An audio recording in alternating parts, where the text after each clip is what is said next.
Well, hello everyone. Welcome back to the Tin Man's Corner channel. I'm your host, Jeffrey Tin Man Taylor, and today I'm going to try and finish up my Mr. Nightmare Marathon for you guys. And the fourth video I'll be reacting to from his channel is 3 horrifying true ski trip horror stories. And I picked this one because we're in a winter month and I figured a lot of people would be skiing around this time. So without further ado, I'm going to turn the lights off, move the camera up here for you guys, and let's get this reaction on the road and in the bag. Alrighty, here we go.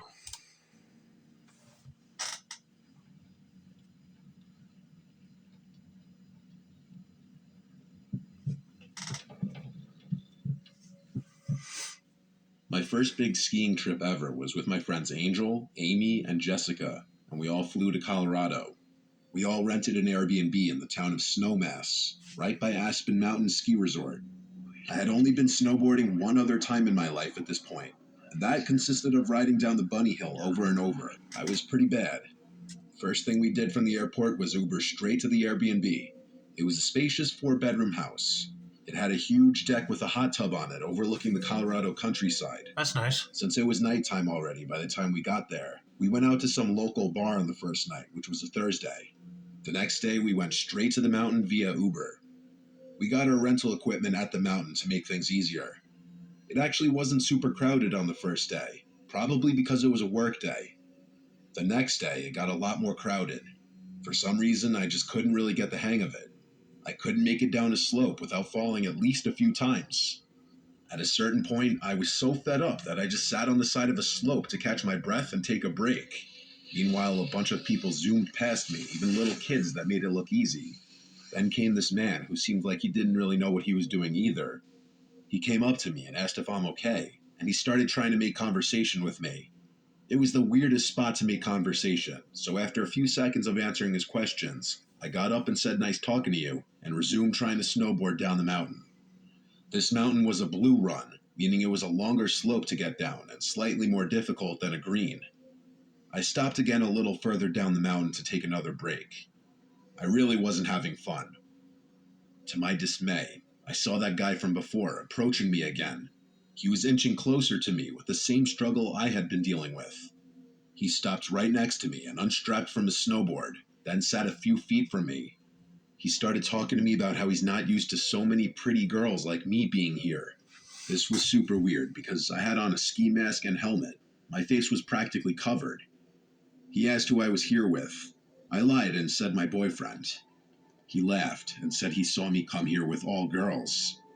I looked at him and said ew really loud, and then got back on my snowboard and continued down the mountain. Uh, he's a stalker. You need to hurry up and get away from him. And let all your girlfriends know about this guy. It's weird, but I snowboarded better than I ever had in that moment, perhaps because I had the proper motivation to just get down the mountain. When I got to the bottom, I immediately went to the lodge and sat at one of the tables, calling each of my friends. Amy was the first one to pick up. I explained what just happened and asked her to just come sit with me. A few minutes later, I saw her walking over to me. I had already texted our group chat saying we should leave. It was already around 3 o'clock anyway. We'd been there a few hours.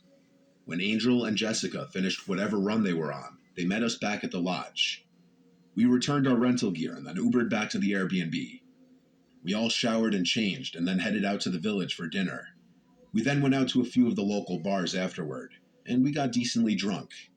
When we came back to the Airbnb, we all four went into the hot tub on the deck and drank more alcohol. After a while of that, we all eventually went to our rooms to go to sleep. I'm basically an insomniac, and I stayed up on my phone for over an hour scrolling on TikTok, even as I was still buzzed. I wasn't tired, and this was a very, very good thing that may have saved us. I heard footsteps out in the common area, either the living room or the kitchen. The Airbnb had wood floors throughout. Initially, I thought it was one of the girls going to the bathroom or getting water, but then I heard the doorknob to my door twisting. I sat up and was about to say one of their names, but I stopped myself because why would one of them be trying to come into my room?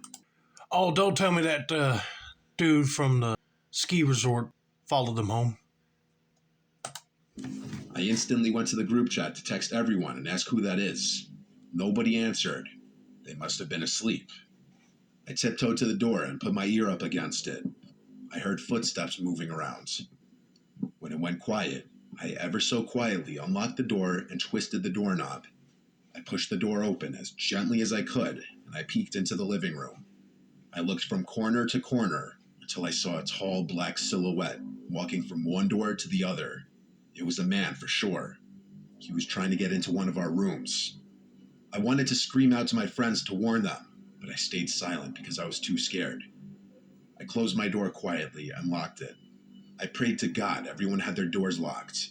4 girls in one Airbnb, though. Of course we did. I called 911 quietly and whispered the entire time into the phone. That's when I heard the light knocks on my bedroom door.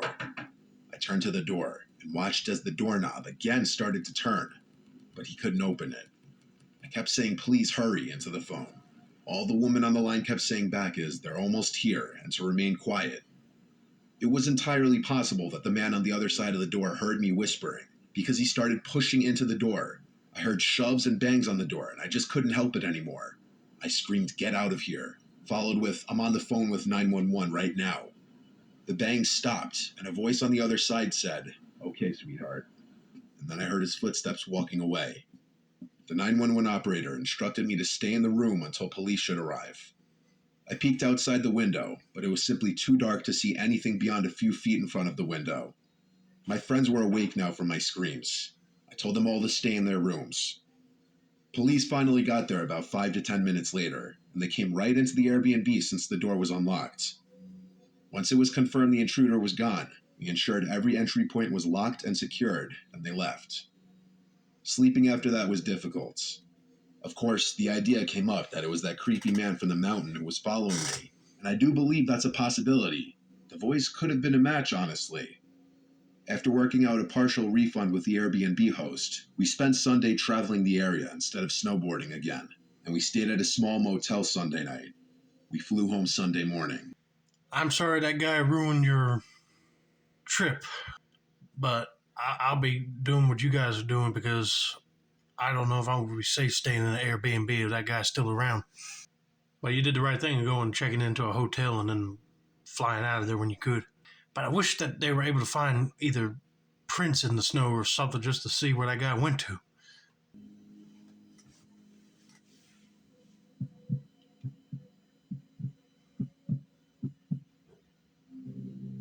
Whenever I was scared as a kid, my dad had always told me in life that you should not be scared of ghosts. Fear the living because they can actually hurt you. That's In true. my late teenage years, I came into some money after my father committed suicide and I received an inheritance from him. At the time of my dad's passing, he and my mom owned a cabin up in Oregon by Mount Bachelor. The cabin had been put up for sale since my mom could no longer afford the payments, and renting it out was not covering the payments either. The cabin was set to go on the market for sale in less than a month, and was in the process of finalizing all the paperwork with the realtor and lawyer. So for that month's time, the cabin was not going to be rented out any longer and was just going to be vacant. I saw this as a chance to get away for a while and clear my head in light of all the things going on. I'm sorry to hear about your dad passing so quickly. And I know he probably don't want her to be dealing with such burdens like that cabin if you can't get nobody to rent it out or use it yourself. I quit work, packed up my snowboarding gear, grabbed my dog Midnight, and headed up in my dad's car to the cabin. My first 2 days at the cabin were normal, and nothing out of the ordinary happened. I spent my days playing with Midnight in the snow and snowboarding, and the evenings playing PlayStation or listening to music, drinking and smoking out on the balcony. I had already stocked up on food, cigarettes, and liquor, so I was pretty much a shut-in, aside from the occasional out to hit the slopes. With my dog as company and DVDs, PlayStations as entertainment, I was quite content, and started to feel relaxed after all the drama that had preceded my outing. The cabin itself was 2 stories. The bottom story had the living room and a side guest bedroom, along with a small kitchen. Upstairs had another 2 rooms, along with a walkout balcony attached to the master bedroom. I ain't gonna lie, but I would love to spend a weekend or whole week in a cabin like this. I mean, if it's 2 stories, I would feel like I'm the king of the woods. Most of my time was spent either in the living room, kitchen, or master bedroom. I never ventured into the other rooms and always kept the doors leading into them shut. The third day came around, and I was going through my usual routine of playing with my dog, playing games, and watching DVDs. That day it was a pretty heavy snowfall, so instead of hitting the slopes, I stayed in. That's when things started getting a bit weird. In our area, there were only 2 other cabins adjacent to ours, maybe a block away from each other. All other cabins aside from these 2 were around a mile away from ours. Surrounding us was mostly forest and very tall pine trees. Both these cabins were empty, and from the past couple of days, I knew that no one was currently staying there. Around midday, while outside with my dog, I noticed what looked like footprints in the snow around the area surrounding our cabin. It was still snowing, so the footprints looked semi-fresh, like someone had just been there in the last 20 to 30 minutes before me. I thought that maybe someone was staying in the cabin near me that I may not have noticed. Maybe they were shut-ins like me. Alright, whatever.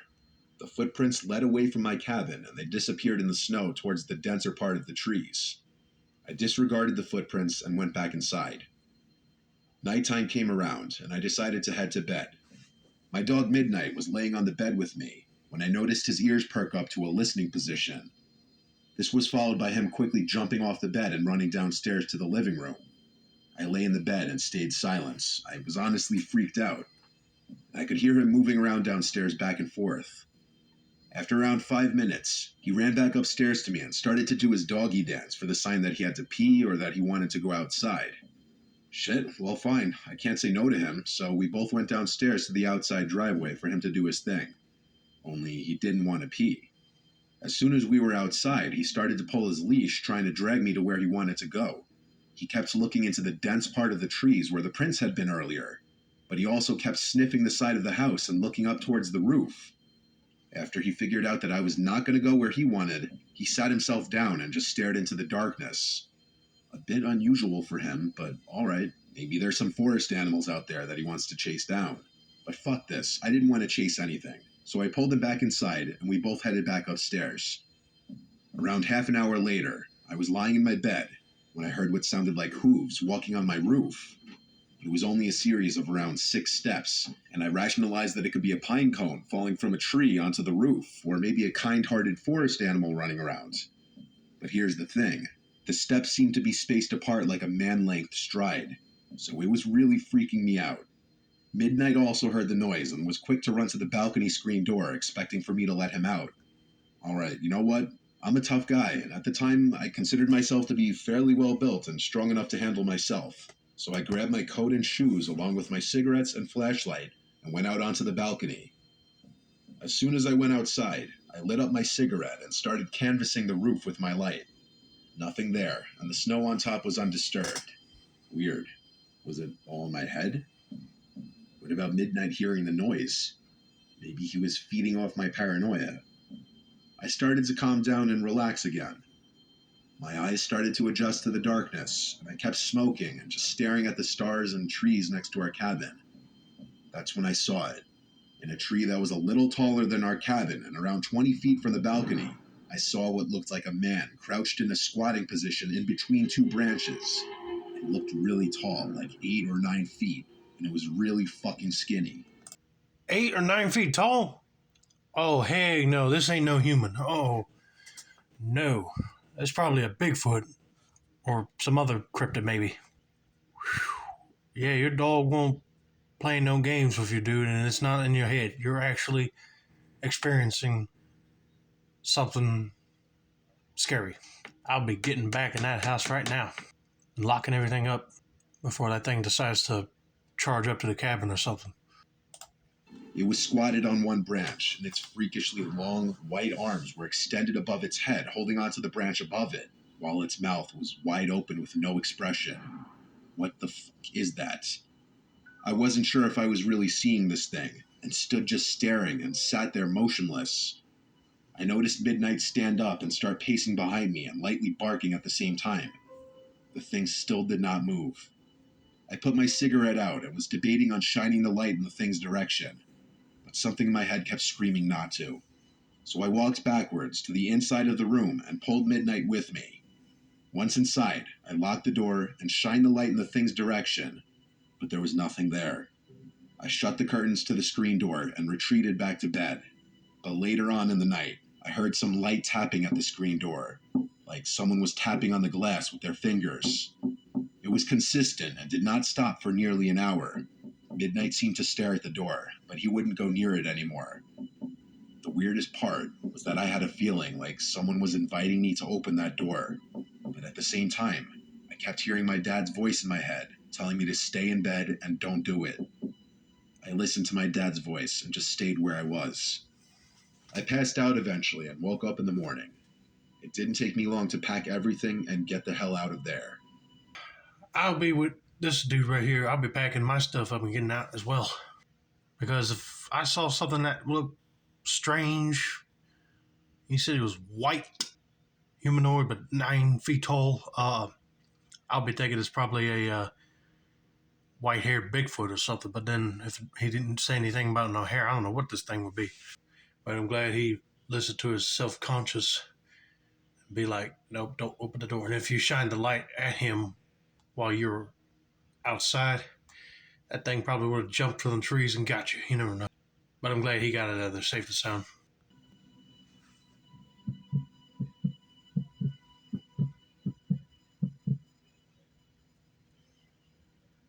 My family owns a property in Vermont that we use in the wintertime for skiing and snowboarding.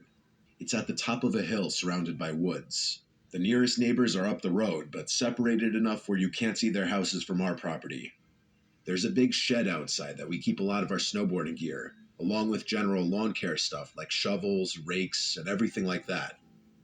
We keep the shed locked whenever we aren't up there.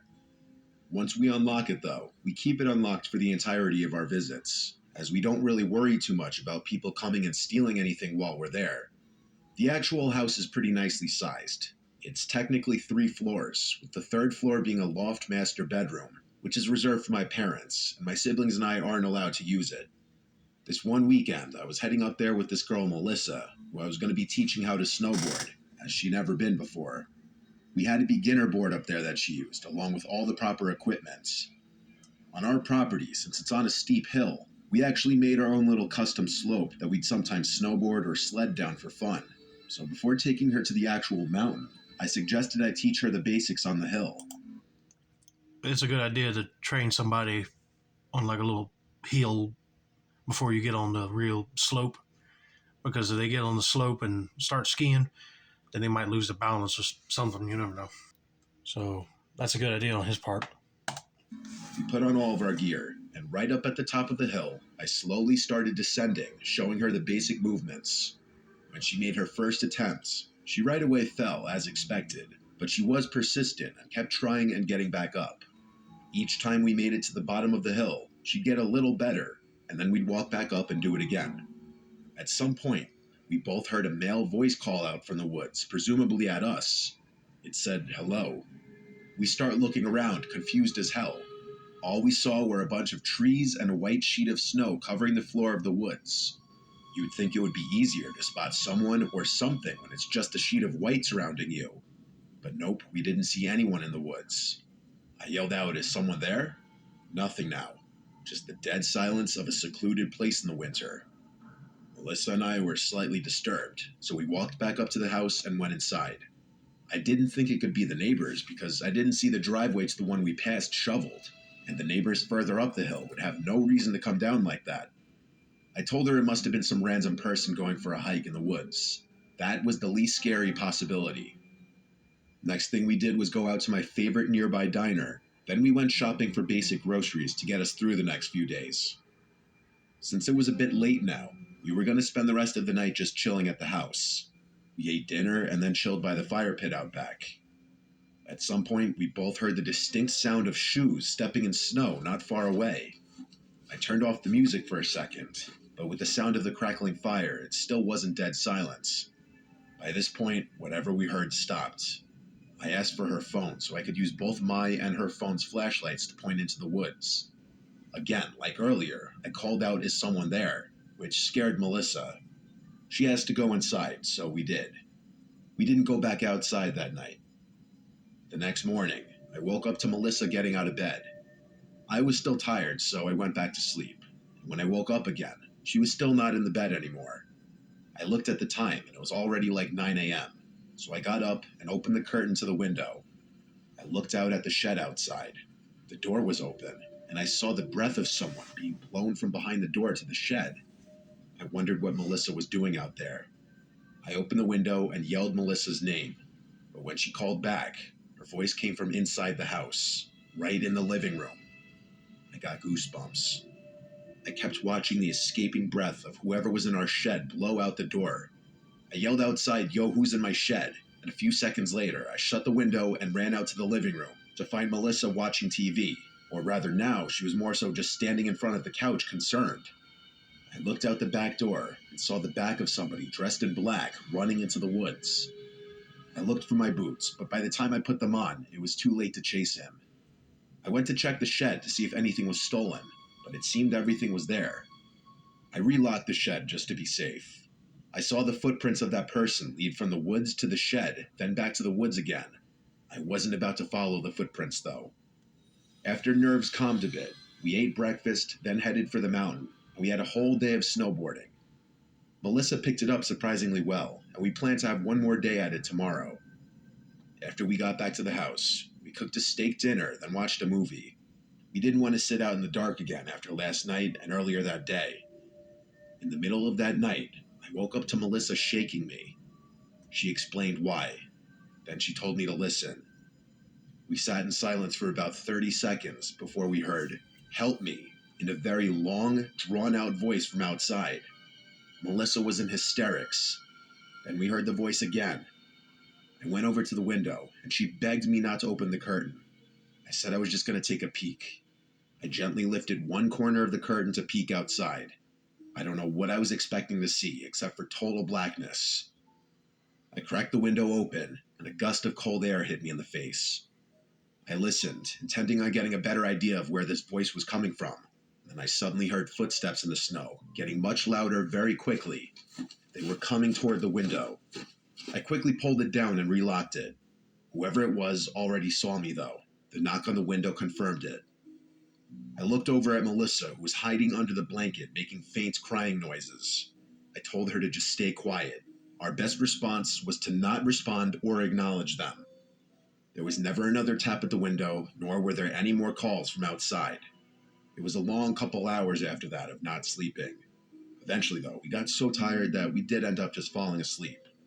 The next morning, I checked around the house, and there were footprints literally surrounding the house. Someone or multiple people had been circling the house, apparently going from window to window. We decided we'd leave early, because clearly someone was stalking us from the moment we got there.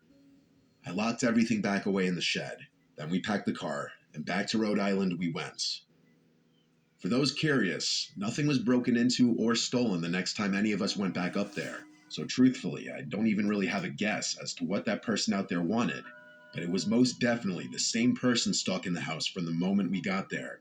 It might have been multiple people. When you're up in an isolated place like that, realizing you're not alone is the scariest thing imaginable. Yeah, that is sort of strange. You would think that if they walked into the shed that they would be stealing something, but if they didn't, what are they trying to do? Just scare you to death? Well, it worked because it made them leave quicker.